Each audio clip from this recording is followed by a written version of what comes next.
का जो हमारा वीडियो है, जैसे आप यहाँ पे प्रोब मेरा टूट गया है और प्रोब निकल भी नहीं रहा है, तो ये पूरा स्पेयर पार्ट यहाँ पे चेंज होगा। प्रोब होल्डर करके हमारे पास स्पेयर पार्ट है, वो यहाँ पे चेंज होगा।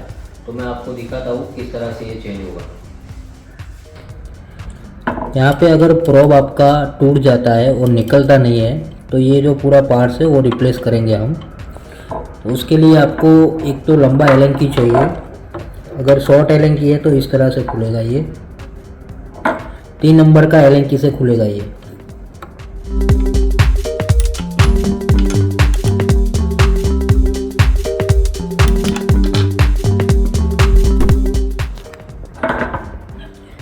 अगर आपके पास ये लंबा एलन की है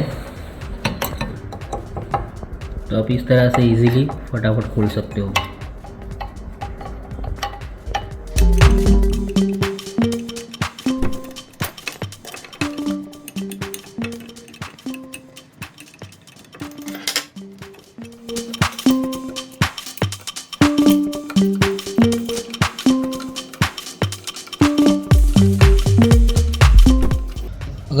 अगर इस तरह से रहता है, अगर खींचता नहीं है, बाहर नहीं निकलता है, तो आपको पीछे का पार्ट ओपन करके यहाँ पे एक वायर लगा होता है, जो वायर को आपको आगे थोड़ा सरकाना पड़ेगा, जिसके बाद ये नीचे आएगा।